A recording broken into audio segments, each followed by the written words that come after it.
Nagbalik tanaw si Ramon Cruz, yung leading scorer ng 1978 Philippine team na lumaban sa FIBA World Cup nang mapanood ang laban ng Gilas Pilipinas sa 2023 FIBA World Cup.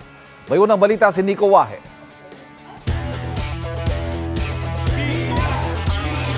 "45 years ang hinintay ng Pilipinas para muling makapag-host ng FIBA World Cup. 1978 pa kasi huling ginanap yan dito sa bansa. At kung ngayong 2023, si Jordan Clarkson ang leading scorer ng Gilas Pilipinas, curious ka rin ba kung sino ang top scorer at pinakamagaling noong 1978 sa Philippine National Team? Yan ay ang 5'11" shooting guard na si Ramon Cruz. 16.8 points ang average niya noong 1978 World Championship. Sa laban nga kontra Canada, 33 points ang binitawan niya. Pero ayon kay Ramon, hindi ganoon kadali ang kanilang mga naging laban. Lalo na't hindi ganoon kalalaki ang kanilang mga katawan kumpara sa ibang bansa. As in, sobrang pwede niya naman. Very, para kaming malnourished na senior. So kapag binabangga kayo, sir, ano yung nararamdaman Pinapon. Una, hindi masakit eh. Pagkatapos nga ng game, para kaming nakipag-wrestling doon sa mga malalaki. Hindi rin daw sila katangkaran. Makikita mo naman yung pinakamalaki naming player, si Padim Israel, is only 6'4", pero power forward pa siya.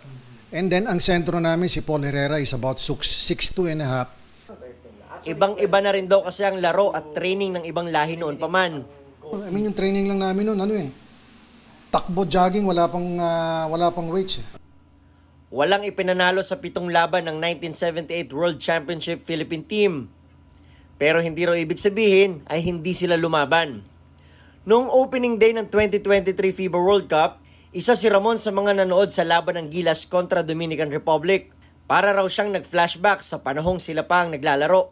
Kasama niyang nanood ang 5 sa kanyang teammates noong 1978 FIBA World Championship na sina Padim Israel, Steve Watson, Paul Herrera, Marty Tierra at Rico Acuña. Nandun din ang kanilang assistant coach na si Nemi Villegas. Sa napansin ni Ramon, nag-evolve na ang basketball sa buong mundo. Mula sa training, preparation at estilo, malayong malayo na. Ang basketball ngayon talagang athleticism, shooting, high IQ. Maging Pilipinas, nag-improve na rin daw sa basketball. May ilang kakulangan pa rin tayo sa paglalaro na posibleng dahilan kung bakit isang panalo pa lang ang naitatala natin sa World Cup mula noong 1978. Passing and then outside shooting. Yan ang dapat nating i-develop ngayon. It's about time na dapat talagang gawing perimeter shooter tong mga malalaking to, no? Tsaka, and then at the same time, yung mga sentro din natin dapat marunong din maglaro sa labas. Pero sa 2023 version, naiintindihan niya raw kung bakit ganun na lang ang reaksyon ng fans ng Gilas sa mga naging talo natin. Yan ay marahil tingin niya, alam ng tao na malakas ang lineup ng Gilas. Mas mainit yung pagtanggap ng Gilas ngayon dahil kasi ngayon, well, maybe siguro yung expectation is really very high sa Gilas. Ngayon, kumpleto na sa height, and then nandiyan pa si Jordan Clarkson, so the expectation is very high. Pero ayon sa kanya, suporta pa rin ano man ang mangyari sa ating pambansang kupunan. Ito ang unang balita. Nico Wahe para sa GMA Integrated News.